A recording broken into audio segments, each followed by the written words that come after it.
من نهار عقلنا على راسنا وحنا كنسمعوا هذا الدوسي ديال الحكم الذاتي، ودابا ما بقاش الحق عند حتى شي مغربي يكون ما فاهمش المقترح ديال الحكم الذاتي. غير هو واش حنا محتاجين اللي يعترف لنا بالصحراء؟ علاش خاص هاد الدول تعترف بها؟ هذا اشهر سؤال كنا كنسمعوه بزاف، ولكن فيه واحد الغلط قد السخط. وكون فهمنا هاد الدوسي مزيان ما غنسولوش هاد السؤال. داكشي علاش شنو هو من الاخر المقترح العبقري ديال الحكم الذاتي. انا امين العوني وهذا برنامج من الاخر كنجيب فيه كل شيء، كنفسروا وكنحلوا فيه كل شيء من الاخر. 3 دقائق وغتفهم، ولا 4 ولا شحال، ما عرفتش شحال يكون في هذا الفيديو. اول حاجه كنرجعوا ديما للاصل، كيفاش بدا هذا المقترح الحكم الذاتي. ما نقدروش نرجعوا للتاريخ كامل ديال القضيه ديال الصحراء المغربيه، حيت خاصنا واحد 3 ديال السوايع ولا اكثر، ولكن غادي نرجعوا غير شي خطوات للور باش ناصلوا للفكره، وانت تجيك من الاخر. زوينه بسيطه. هذه الحرب اللي بقات سنين في الصحراء المغربيه حتى غيجي وقف اطلاق النار، هداو ما غيبقاش السلاح كيدور، وغتجي المينورسو وغتبدا تراقب الاوضاع كي دايره وغتهدل الاوضاع. وباش نحلوا هذا المشكل علاش ما نديروش استفتاء ونديروا تقرير المصير؟ كيفاش تقرير المصير؟ يعني سكان الصحراء غادي يصوتوا ويقرروا المصير ديالهم بيديهم، يعني الناس اللي في الصحراء يقرروا واش ينفصلوا ولا يبقاو. ولكن هذا الاستفتاء ما دارش حيت ما اتفقوش في الاخر شكون اللي غادي يصوت. واش غير الناس اللي في الصحراء؟ والناس اللي في الصحراء واش اللي جاو قبل 50 عام وولدوا ولادهم عاشوا في الصحراء؟ واش اللي عاشوا قرون هذه؟ واش الناس اللي في طنجه وفي الرباط وكازا واكادير ومراكش وحتى هما جاوا الصحراء وعاشوا فيها عندهم الحق يصوتوا؟ انا هذا واحد النباز كبير على هذه المساله ديال استفتاء تقرير المصير. من بعد ما تفقد الامل في هذا تقرير المصير لانه بان بلي ماشي حل، المغرب غادي يبدا يفكر في الخطه الثانيه. 2007 حنا ما خصناش الحرب وخصنا كلشي يبقى على خاطره، ولكن ماشي حيت خايفين من الحرب، ولكن كلشي خصو يتحل بطريقه عقلانيه وبالقانون الدولي. هوب 2007 يخرج لنا واحد الحل سميتو الحكم الذاتي. باش نقدروا نقيسوه ونفهموه خاصنا نعطيو امثله به. المغرب منين هز مقترح الحكم الذاتي وداه للامم المتحده كان عارف باللي هذا الحكم الذاتي ماشي شي حاجه جديده، وبزاف ديال الدول اللي عندها كلمه في هذا العالم مطبقه الحكم الذاتي عندها. مثلا اسبانيا عندها كاتالونيا اللي عطيها حكم ذاتي ديالها بوحدها وعندها حكومه ديالها بوحدها ولكن تحت السياده الاسبانيه. ايطاليا في سردينيا حكومه ديالها بوحدها وبرلمان ديالها بوحدها ولكن تحت السياده ديال ايطاليا. كندا المنطقه ديال كيبيك عندها حكم ذاتي، احيانا حتى عندها قوانين مختلفه على المناطق الاخرى، عندها حتى لغه رسميه ديالها بوحدها اللي هي الفرنسيه ولكن تابعه للسياده والدوله ديال كندا. وبزاف ديال الدول الاخرين اللي عندهم حكم ذاتي بحال هونغ كونغ في الشينوا وبزاف ديال الامثله اخرى. يعني في كاع الدول الديمقراطيه وبشتى انواعها من شمال الارض لغربها كاين هذا الستيل ديال الحكم الذاتي. في المغرب جاو قال لهم من حيث اللقم ليه حنا جبنا لكم حل واقعي ومزيان لكاع هاد الاطراف المتنازعه ونحلوا هذا المشكل. فالمجتمع الدولي هنايا الا ناض واحد فيهم يعني دوله واحده وما بغات هذا الشيء غتوقع في حرج، لان هذا النظام عايشين به دول ومناطق وحل مشاكل كبيره، بل والناس اللي دايرين الحكم الذاتي عندهم ازدهار اقتصادي وامن داخلي وكل شيء وتابعين للدول الاصليه ديالهم. واخا كيفاش غيطبق هذا المقترح؟ باش تفهم كيفاش غيطبق خاصك تعرف شنو هما الانواع ديال الحكم الذاتي اللي كاينين في العالم كامل وشنو هو فيهم اللي غيطبق عندنا اولا شنو هما فيهم.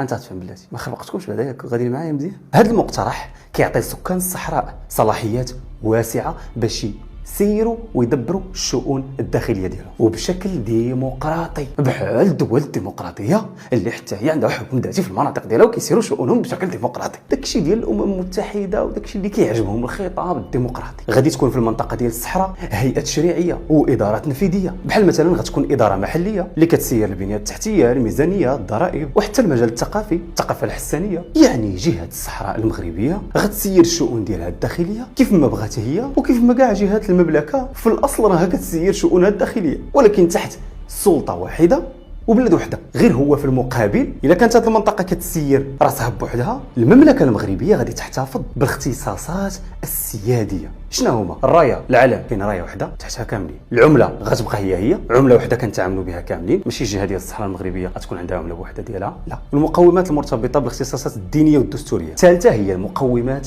المرتبطه بالاختصاصات الدينيه والدستوريه للملك بصفته امير المؤمنين والضامن لحريه ممارسه الشعائر الدينيه والحريات الفرديه والجماعيه، هذه قشي قرينا في القانون، زائد الامن الوطني، الدفاع الخارجي والنظام القضائي ديال البلاد. هادو عندهم دوله واحده كديرهم. يعني من الاخر الجيش والسلاح والاماره وكاع الامور السياديه اللي مرتبطه بالسياده ديال الوطن ما كنناقشوش فيها في الحكم الذاتي، حيت هذه مسائل متجذره في التاريخ ديال المملكه ونظام عمره قرون وقرون والسياده ما كنتفاوضوش عليها. من الاخر. هادشي اللي قلت لكم فاش كنت هنا هو الحكم الذاتي بشكل عام. ولكن شنو هما الانواع ديال الحكم الذاتي؟ كاينين 5 اللي عارف انا، يقدروا يكونوا اكثر ولكن انا عارف 5. نقدر نكون غلط اولا عندي الصح، ما عرفتش. المهم الاولى هي الحكم الذاتي السياسي، واللي كنشدوا فيه واحد المنطقه باغيه دير برلمان ديالها بوحدها والسياسه ديالها بوحدها وما تدخل فيها حتى شي واحد. عندها فكر سياسي معين، تكون عندهم واحد البرلمان فيه نواب ديالهم وداك الشيء حكومه جهويه ديالهم، وكيسنوا وكيكتبوا وكيسنوا قوانين ديالهم بوحدهم حسب الخصوصيه ديال هذيك المنطقه. النوع الثاني هو الحكم الذاتي الاداري، كتعني ان هذيك الجهه بغات دير الاداره للجهه ديالها ولكن ما عندهمش صلاحيات سياسيه بحال الاخرين اللي كيختاروا الحكم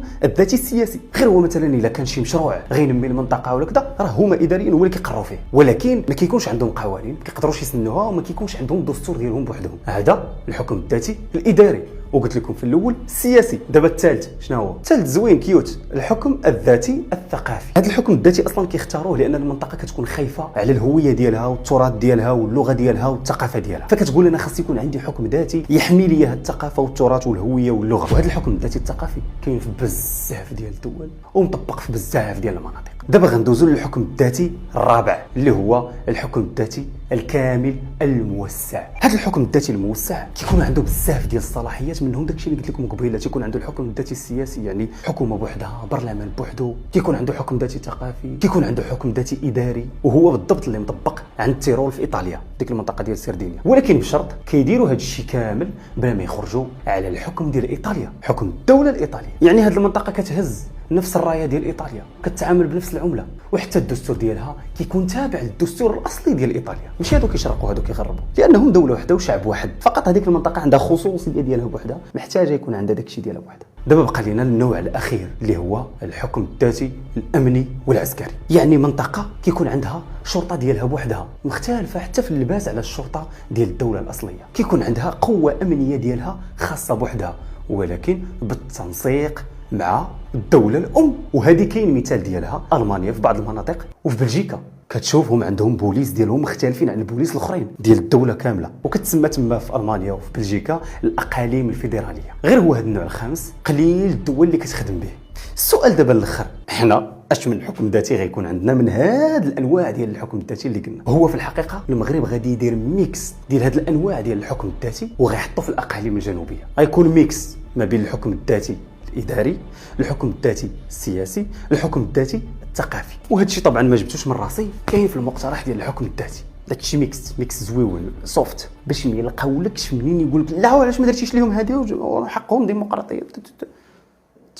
هذا الشيء كيعني ان في الاقاليم الجنوبيه غادي يكون عندها برلمان ديالها بوحدها وممثلين ديالها من المنطقه ديال الصحراء المغربيه هما في هذاك البرلمان. يعني هذا البرلمان المحلي غادي يكون كيسير الشؤون الاقتصاديه والاداريه والثقافيه ديالو بوحدو، ولكن تحت السياده ديال الدوله المغربيه. السياده اللي هي قلت لكم العسكر، الجيش، العمله، فلوس، الرايه، العلم، وكذلك العلاقات الخارجيه اللي هو كاين عندنا وزير خارجيه واحد كيدوي بسميت دوله كامله بما فيهم الاقاليم الجنوبيه ديال الصحراء المغربيه. كيف ما كاين اقاليم اخرى وجهات اخرى، جهه درعا تافيلات، جهه ديال مكناس فاس، جهات. فمنين كنجيو نقولوا يا اخي باللي راه الدول صوتت على مقترح الحكم الذاتي، ماشي صوتت باش تعترف بالصحراء المغربيه، لان الصحراء المغربيه مغربيه منذ الازل. هي صوتت على مقترح اللي حل النزاع المفتعل، مقترح ديمقراطي اللي مطبقه بزاف ديال الدول الديمقراطيه وخصها تصوت عليه بالخاطر ولا بالزز لانه ديمقراطي. والمغرب كيركز على انه الحل الوحيد وسالينا، كاين شي حل اخر غنقترحوه، لانه اي حل اخر غادي يقيس في السياده ديال الدوله وديال الوطن وديال الارض. فعندنا من 2007 حتى لدابا والدول كتعترف وكتدعم هذا المقترح، ولكن اليوم تقريبا تم الاجماع على ان هذا المقترح خاصو يطبق كحل وحيد. شحال هذه ما كانش كيتقال بحال هكا، دابا كيقول بانه خاص الاطراف كلها تجمع في الطبله وتاخذ